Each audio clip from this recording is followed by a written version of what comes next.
그리고 두 번째는 박스 안에 있는 나 조건에 대해서 조금 설명을 하려고 합니다.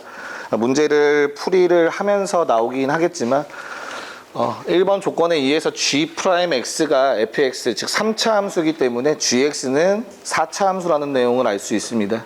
그랬을 때 4차 함수가 나 조건에 만족하는 그래프 개형에 대해서 먼저 설명을 해보자면, 다음과 같이 상수함수와 삼중근과 또 다른 하나의 실근을 가질 때 나 조건을 만족할 수 있다는 것을 미리 설명하고 문제 풀이 시작하도록 하겠습니다.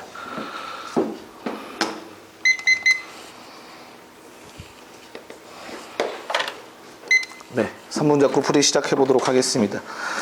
네, 우선 1번에서 얘기했듯이 gx라는 놈이 g'x는 fx라는 최고차 한계수가 양수인 3차 함수임을 확인했고요.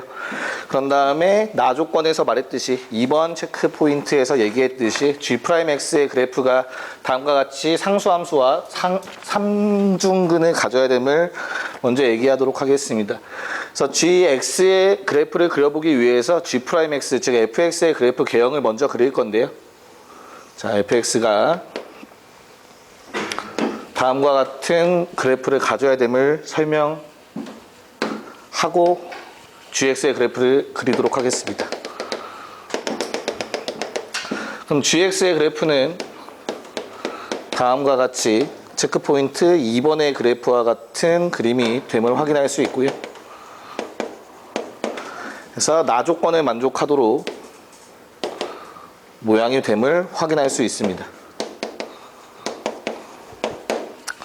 자, 그런 다음 이제 박스 아래에 있는 내용 hx, ht에 대해서 얘기를 하려고 합니다. 네, ga의 값을 ht라고 정의를 했고요. ht라는 놈은 인테그랄 t에서 a까지 fs ds가 됨을 확인할 수 있습니다. 자, 그러면 1번의 체크 포인트와 같이 똑같은 과정을 반복한다면 ha는 0이 됨을 확인할 수 있고요. 변수 t에 대해서 양변을 미분했을 때 h't는 마이너스 ft가 됨을 볼 수 있습니다.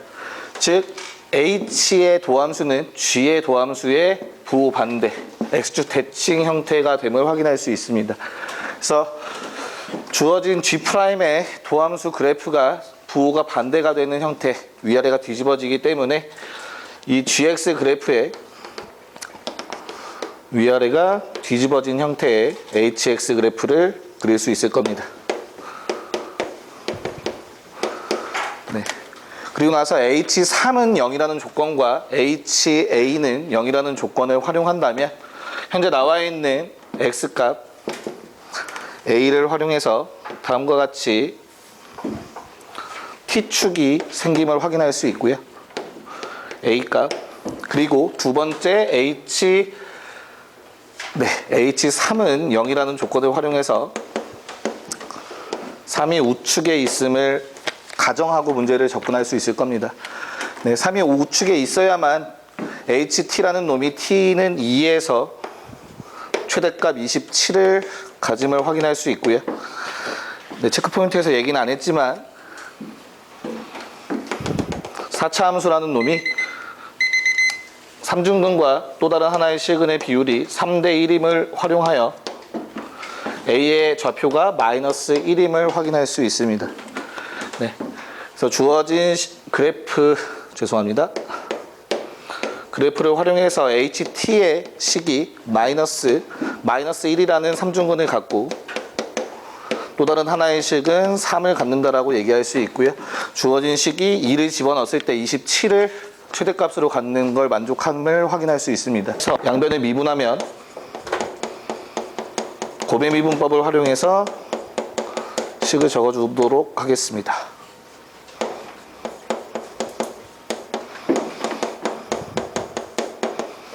네, 양변에 마이너스를 곱하면 ft의 식을 구할 수 있고요.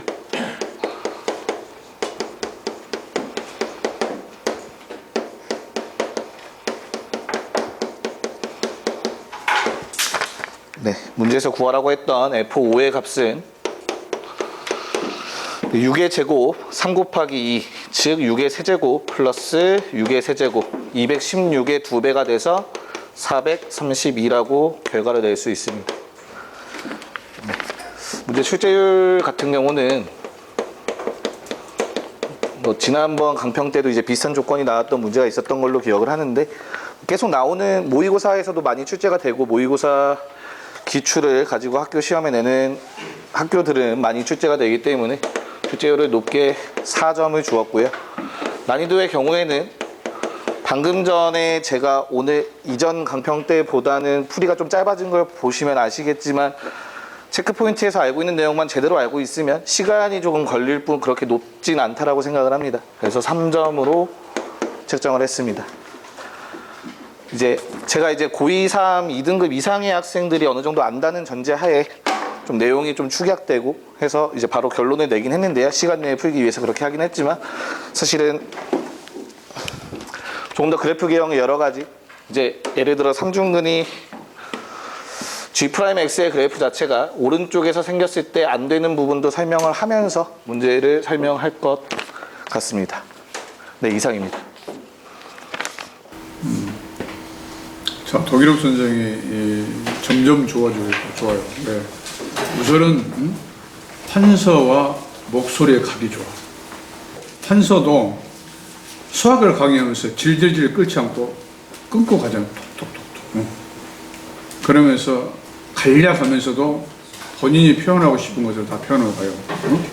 이런 게 장점이고, 그 다음에 이런 장점에 맞춰서 등급을 설명했을 때는 그러면 설명하면서 2등급, 1등급 이 애들에 맞춰서, 그 다음에 설명하면 체크만 잡으면서 3, 4등급은 이런 것도 추가할 수 있어요. 3, 4등급 이런 것도 추가할 수 있어요. 빨간색 딱 넣으면서 그런 거. 왜? 이 강의를 보고 듣는 사람들이 2등급에 국하는 게 아니고 당연히 등급이 분산되어 있을 수 있거든요. 그러면 그런 애들도 참여시키려면 뭔가 밑에 하위 등급도 끌어들이면서 거기에 걸맞는 거 하나 두 개를 해보고 집어넣어놔야죠. 이런 것이 지금 추가해야 될 것 같고. 자, 수고했습니다.